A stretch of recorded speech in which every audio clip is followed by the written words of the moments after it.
నమస్తే. Welcome to our channel. ప్రస్తుతం మనతో పాటు రామకృష్ణ గారు జనసేనలో యాక్టివ్ మెంబర్‌గా పార్టిసిపేట్ చేస్తున్నారు. తెలంగాణ నుంచి పార్టిసిపేట్ చేశారు. సో, నమస్కారం రామకృష్ణ గారు. పోసాని కృష్ణమురళికి అలాగే వర్మకి ఇద్దరికీ కూడా కోర్టు ఊరటనిచ్చింది. దీన్ని ఏ విధంగా చూడాలి అని? అంటే కోర్టు రిలీఫ్ అనే దాన్ని పెద్దగా అంటే విభజించి చూడాల్సిన అవసరం లేదు. ఫస్ట్ థింగ్ మనం ఇక్కడ ఆలోచించాల్సిన అవసరం ఏంటంటే, పోసాని కృష్ణమురళి గాని, రామ్ గోపాల్ వర్మ గాని రాజ్యాంగానికి విరుద్ధంగా గాని, ముఖ్యంగా సమాజంగా అసహించుకునే విధంగా గాని వాళ్ళ పనులు చేశారు. అదేంటంటే ఎప్పుడైతే వైసీపీ ప్రభుత్వం 2019లో ఫామ్ అయింది, అంతకు ముందులో కూడా వైసీపీ ఒక పార్టీ విధానం అదే ఉండేది. వేరే యొక్క రాజకీయ పార్టీ నాయకుల్ని వ్యక్తిగతంగా దూషించడం, వాళ్ళ ఫ్యామిలీ మెంబర్స్‌ని కూడా రోడ్డు మీద దూషించే పరిస్థితి ఉంది. కానీ ఒక్కసారి ప్రభుత్వంలోకి వచ్చిన తర్వాత ఏ ప్రభుత్వానికైనా బాధ్యత పౌరుల్ని మంచిగా చూసుకోవాలి, వాళ్ళని నైతిక విలువల్లో పెంపొందించాలి. అదే విధంగా అన్ని విధాలుగా విలువలు పాటించే విధంగా ఉండాలి. లా అండ్ ఆర్డర్‌ని రూల్ ఆఫ్ లాని చూసుకోవాలనే పరిస్థితి ఉంది. కానీ అదే వైసీపీ ప్రభుత్వంలోకి వచ్చిన తర్వాత ఇలాంటి రామ్ గోపాల్ వర్మ లాంటి వ్యక్తులకి, అదేవిధంగా పోసాని కృష్ణమురళి లాంటి వ్యక్తులకి డబ్బులు ఇచ్చి అంటే పేమెంట్లు చేసి పవన్ కళ్యాణ్ గారి మీద, చంద్రబాబు నాయుడు గారి మీద, లేకపోతే మిగతా రాజకీయ పార్టీల మీద, మిగతా రాజకీయ పార్టీ నాయకుల మీద చాలా అసహ్యంగా కామెంట్ చేశారు. మీరందరూ రోజు చూస్తూనే ఉన్నారు పోసాని కృష్ణ. మేమేమంటున్నామంటే ఈ రోజు జరిగే ఏ పద్ధతి అయినా పోసాని కృష్ణమురళి అది ఒక రాజ్యాంగబద్ధంగా చట్టాలకు అనుగుణంగా జరుగుతుంది. వాళ్ళు ఏదైతే తప్పు చేశారో, ఇప్పుడు పవన్ కళ్యాణ్ గారి మీద భార్యనన్నారు, పవన్ కళ్యాణ్ గారి యొక్క కూతురునన్నారు. అదేవిధంగా కమ్మ, కాపు అనే ద్వేషాలని, దళితులని, బీసీలని ద్వేషాలను విద్వేషాలుగా చేశారు. అంటే ఇవన్నీ చూస్తే ఇది చట్టాలకు వ్యతిరేకంగా వీళ్ళు మహిళలను అగౌరవపరిచారంటే మహిళలకి ఏవైతే చట్టాలు అగౌరవపరిచే చట్టాలు ఉంటాయి అవి ఉంటాయి. అదేవిధంగా కులాలని విద్వేషాలకు సంబంధించిన చట్టాలు అవి ఉంటాయి. ఆ విధంగానే ఈరోజు కూటమి ప్రభుత్వం వెళ్తుంది. దానికి సంబంధించిన ప్రొసీడింగ్స్ కోర్టులో జరుగుతున్నాయి. ఈ రోజు కోర్టు కూడా ఏం చెప్పలేదు. అతని మీద దగ్గర 15 కేసులు ఉన్నాయి. సో ఇక్కడ ఆల్రెడీ ఇన్వెస్టిగేషన్ నడుస్తుంది కాబట్టి మిగతా ఎక్కడైతే వేరు ఇప్పుడు చిత్తూరు జిల్లాలో కేసులు ఉన్నాయి, ఆయన మీద అనంతపురం జిల్లాలో ఉన్నాయి, వెస్ట్ గోదావరి డిస్ట్రిక్ట్ లో ఉన్నాయి, ఈవెన్ తెలంగాణలో కూడా ఆయన మీద కేసులు ఉన్నాయి. కానీ ఆ కోర్టు ఏం చెప్పిందంటే కొంచెం స్లోగా మేము చెప్పేంత వరకు కూడా ఎక్కడైతే ఇన్వెస్టిగేషన్ జరుగుతుందో ఆ ఇన్వెస్టిగేషన్ ముందుకు కానివ్వండి, మిగతా పోలీస్ స్టేషన్ ఇప్పుడు ప్రతి పోలీస్ స్టేషన్ లో కూడా ఇన్వెస్టిగేషన్ కోసం అతను కోరుతా ఉన్నారు. సో ఆ ఇన్వెస్టిగేషన్స్ మేము చెప్పేంత వరకు వాళ్ళు చేస్తున్నారు కదా అని చెప్పారు తప్ప, అంతే తప్ప పోసాని మురళి గారో లేకపోతే రామ్ గోపాల్ వర్మ గారు తప్పు చేయలేదు, వాళ్ళు మీరు ఎందుకు అరెస్ట్ చేశారు, లేకపోతే చట్టాలకు విరుద్ధంగా ఎందుకు అరెస్ట్ చేశారు, రాజ్యాంగానికి విరుద్ధంగా ఎందుకు అరెస్ట్ చేశారని కోర్టులు అనలేదు. కోర్టులు అన్నది ఏంటంటే ప్రొసీజర్ ప్రకారంగా మేము చెప్పిన ప్రకారం వెళ్ళండి స్టెప్ బై స్టెప్ వెళ్ళండి అని చెప్పారు తప్ప, రామ్ గోపాల్ వర్మ మంచోడు మీరు ఎందుకు అరెస్ట్ చేస్తున్నారు, లేకపోతే పోసాని కృష్ణమురళి గారు ఎటువంటి ఎందుకంటే ఆయనే వాంగ్మూలం ఇచ్చారు, ఆయనే ఒప్పుకున్నారు తప్పని. మన కోర్టులో ఆయనే ఒప్పుకున్నారు, ఎస్ నేను పలానా సజ్జల రామకృష్ణారెడ్డి కానీ, పలానా సజ్జల భార్గవ రెడ్డి కానీ వాళ్ళందరూ కూడా స్క్రిప్ట్ పంపిస్తే నేను చేశాను, నేను తప్పు చేశాను, నేను తప్పుగా మాట్లాడాను అని జడ్జి మీద ఒప్పుకున్నారు. ఇంకా దానికి ఇంకా ఈరోజు రిలీఫ్ అనే విషయం ఏంటంటే అది ఒక వైసీపీ యొక్క వెబ్సైట్లలో కానీ, వైసీపీ పార్టీ కానీ దాన్ని అలా ప్రమోట్ చేసుకుంటున్నారు. కానీ వాళ్ళు ఇప్పటికీ సిగ్గులేని పరిస్థితిలో ఉన్నారు. ఈ రోజు ఒక తప్పు జరిగిపోయింది, ప్రజలు అసహించుకుంటున్నారు. అలాంటి వ్యక్తుల్ని సరే తప్పు జరిగిపోయింది మీరు వెనకేసుకు రావద్దని ఈ సందర్భంగా వైసీపీ యొక్క పార్టీకి తెలియజేస్తుంది. అంటే వెనకేసుకొస్తున్నారు అని మీరు అంటున్నారు.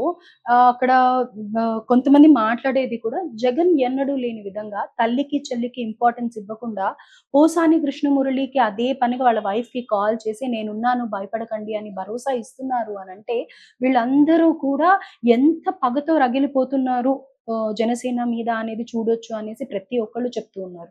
అయితే జగన్మోహన్ రెడ్డి గారు ఈ విధంగా సపోర్ట్ చేయడాన్ని మీరు సజ్జల కానీ, సజ్జల భార్గవ్ కానీ వీళ్ళందరూ కూడా పోసానిని నిజంగానే రెచ్చగొట్టి ఉంటారని మీ అభిప్రాయం అంటారా? స్క్రిప్ట్ ఇచ్చారు అని అంటారా? పురాణాల్లో మేము చదువుకునేటప్పుడు గాని, లేకపోతే ఈ ఫ్యామిలీ మెంబర్స్ పురాణాల్లో రాక్షసులు ఇట్లా ఉండేవాళ్ళని చెప్తా ఉంటే తెలియదు. నిజంగా వైసీపీ పార్టీని గాని, ఆళ్ళ నాయకుడు జగన్మోహన్ రెడ్డి గారి మనస్తత్వాన్ని చూస్తే రాక్షస మనస్తత్వం ఈరోజు మనకు అర్థమవుతా ఉంది. మీరు చెప్పినట్లు వాళ్ళ సొంత చెల్లెలు గాని, తల్లి గాని ఆయన మీద ఎలిగేషన్స్ చేస్తా ఉన్నారు. రోజు చర్చ జరుగుతా ఉంది ఆస్తుల విషయంలో.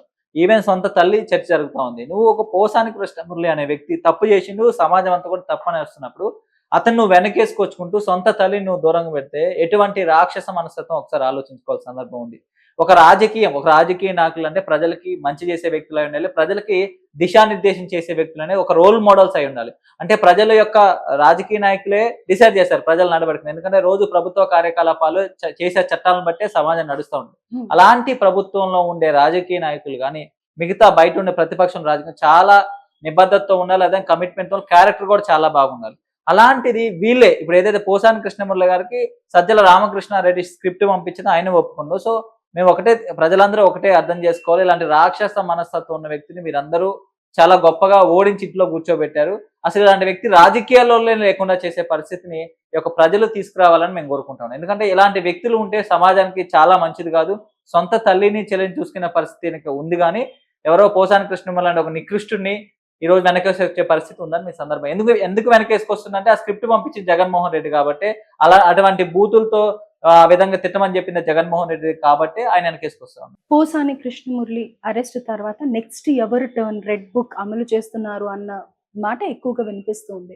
సో మీరేమంటారు దానికి? నెక్స్ట్ అరెస్ట్ ఎవరిది ఉండబోతుంది? మీకు ఇందాక ఆల్రెడీ చెప్పినట్టు రెడ్ బుక్ అంటూ ఏం లేదు. ఆయన లోకేష్ గారు రెడ్ బుక్ అని ఆయన ప్రస్తావిస్తున్నారు. రెడ్ బుక్ అంటే ఆయన చాలా క్లియర్ గా ఎక్స్ప్లెయిన్ చేశారు. ఎవరైతే వైసీపీ 5 సంవత్సరాల పరిపాలన అధికారులు ఎవరైతే ఉన్నారో, అదే విధంగా కొంతమంది ఎవరైతే వాళ్ళ మీద వ్యక్తిగతంగా విమర్శలు చేశారో, వాళ్ళు చట్టానికి విరుద్ధంగా పనిచేశారు, రాజ్యాంగానికి విరుద్ధంగా పనిచేశారు, వాళ్ళ మీద చట్టానికి అనుగుణంగా మేము చర్యలు తీసుకుంటాం. అంటే రెడ్ బుక్ అంటే ఏదో ప్రభుత్వంలో రాగానే వాళ్ళ మీద వ్యక్తిగతంగా కక్ష తెచ్చుకోవటమో, లేకపోతే వాళ్ళ వ్యక్తిగతం మీద దాడి చేయటమో, లేకపోతే వాళ్ళని రాజ్యాంగ విరుద్ధంగా అరెస్ట్ చేయటమో కాదు. అంటే పవన్ కళ్యాణ్ గారు అన్న మాట ఏదైతే బట్టలు ఊడదీసి వీధిలో తిప్పి కొడతాము అని అనేసి అని అన్నారు కదా, అదే కక్షపూరితంగా చేస్తున్నారు అన్న మాటలు నేను అదే అంటున్నా అండి. ఈ రోజు నేను పోసాని కృష్ణమురళి గారు మాట్లాడిన మాటలు ఇక్కడ ప్లే చేద్దాం. ఆయన ఏం మాటలు మాట్లాడిన ఈ రోజు మనం డిస్కస్ చేసుకోవాలని పరిస్థితి. పవన్ కళ్యాణ్ గారు కూతురుని ఏం మాట్లాడినాడు, పవన్ కళ్యాణ్ గారు భార్యని ఏం మాట్లాడినాడు, పవన్ కళ్యాణ్ గారిని ఏం మాట్లాడినాడు, ఈ రోజు సభ్య సమాజం కానీ తలదించుకునే విధంగా ఉంది. ఈ రోజు మీరు చూస్తే సమాజంలో మనుషులు ఏదైనా టీవీలలో వస్తుంటే పిల్లలు ఉంటే కట్టేసే పరిస్థితి ఉంది. అటువంటి మాట్లాడిన వ్యక్తికి పవన్ కళ్యాణ్ గారిని కక్షపూర్తిగా చేసే అవసరం ఏముంటుంది? నువ్వు మాట్లాడకపోతే చట్టాలకు అనుగుణంగా జరుగుతుందండి.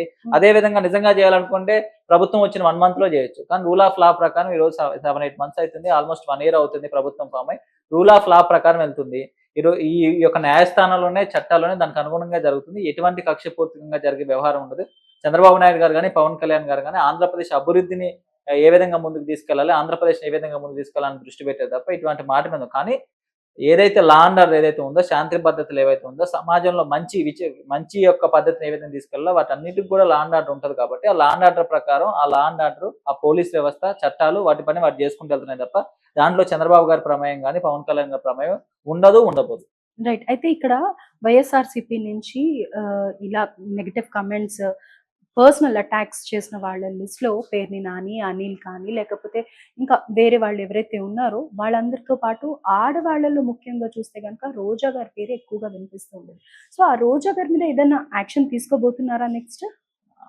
నేను మీకు నాకు అదే చెప్పదలుచుకున్నా. మీరు ఈరోజు కూటమి ప్రభుత్వం ఫామ్ అయ్యి ఆల్మోస్ట్ 1 year అయింది. వైసీపీ లీడర్లు మాట్లాడినట్లు ఒక్క వ్యక్తి అని మీరు మాట్లాడటం గమనించారు. ఇప్పుడు నేను ఎందుకు కంపేర్ చేస్తున్నా అంటే, ఆమె రోజా గారు కూడా అంటా ఉండే మా మీద కక్షపూరితంగా వ్యవహరిస్తా అన్నారు. మీరు మాట్లాడిన పద్ధతి చూసుకోండి, ఈ రోజు కూటమి నాయకులు వ్యవహరిస్తున్న పద్ధతి చూసుకోండి. రోజా గారు కూడా అందరినీ వ్యక్తిగతంగా తిట్టారు. వ్యక్తిగతంగా అంటే ఇప్పుడు నేను రాజకీయాల్లో తిరుగుతా ఉన్నా, నా ఫ్యామిలీ అయితే ఏం తప్పు చేయలేదు కదా, భార్య పిల్లల్ని కూడా రోడ్డు మీద తీసుకురావాల్సిన అవసరం లేదు కదా. అటువంటి చట్టానికి విరుద్ధంగా ఎవరైనా, లేకపోతే వ్యక్తిగతంగా ఎవరైనా విమర్శలు చేస్తే చట్టానికి అనుగుణంగా రోజా గారైనా, లేకపోతే పేరు నాని గారినైనా, కొడాలి నాని గారినైనా, వల్లభనేని వంశీ గారినైనా ఎవరి విషయంలో కూడా అది మాజీ మినిస్టర్ల, ఎమ్మెల్యేల అనే సంబంధం లేకుండా ఖచ్చితంగా జరుగుతుంది. ఇంకోటి కూడా చెప్పదలుచుకున్నాను. ఈ రోజు కూటమి ప్రభుత్వంలో టీడీపీకి సంబంధించిన లీడర్లు కానీ, జనసేన సంబంధించిన లీడర్లు అలాంటి యొక్క పద్ధతులు వెళ్తే వాళ్ళకు కూడా ఇదే జరుగుతుంది. వైసీపీ పార్టీ అయినా ఎవరు అలా బిహేవ్ చేసినా కానీ పార్టీకి విరుద్ధంగా అది రోజా గారు ఎవరైనా శిక్ష ఒకటే. సో అది కూటమి ప్రభుత్వ విధానం. అది ఆ కూటమి ప్రభుత్వ విధానం కాదు, ఈ యొక్క భారత రాజ్యాంగంలో ప్రభుత్వంలో ఉండాల్సిన వ్యక్తులు వ్యవహరించాల్సిన పద్ధతి. సో ఆ పద్ధతిని వైసీపీ తప్పింది. కానీ ఈ రోజు కూటమి ప్రభుత్వ పెద్దలు ఎవరైతే పవన్ కళ్యాణ్ గారు, చంద్రబాబు గారు ఏంటంటే అది వైసీపీ వాళ్ళైనా మనోళ్ళైనా పద్ధతిగా ఒక విలువలతో కూడిన రాజకీయం చేయాలి, లేకపోతే వాళ్ళు ఖచ్చితంగా యాక్షన్ ఉంటుంది, చట్టాలకు అనుగుణంగా యాక్షన్ ఉంటుంది. ఏదో వ్యక్తిగత యాక్షన్ కాదు, చట్టాలకు అనుగుణంగా యాక్షన్ ఉంటుంది. ఇప్పుడు వర్మ కానీ పోసాని కానీ ఇద్దరు కూడా అంతే అని అంటారు. ఎవరైనా అంతే. అది పర్టికులర్ గా పేర్లు ఇప్పుడు పోసాని కృష్ణమురళి మీద ఎవరికి ఏం కోపం లేదు. ఆయన మాట్లాడిన విధానం తప్ప, ఆయన మాట్లాడే విధానం చట్టానికి, రాజ్యాంగ, సమాజానికి విరుద్ధం. దానికి అనుగుణంగానే న్యాయస్థానంలోనే తీసుకెళ్లి సబ్మిట్ చేశారు కానీ ఎక్కడికో తీసుకెళ్లి ఎత్తుకెళ్ళి ఏదో చేయలేదు కదా. తీసుకెళ్లారు, చట్టానికి అనుగుణంగా న్యాయస్థానంలో సబ్మిట్ చేశారు. అదే కోర్టులో ఉన్న జడ్జి రిమాండ్ ఇచ్చారు 14 రోజులు.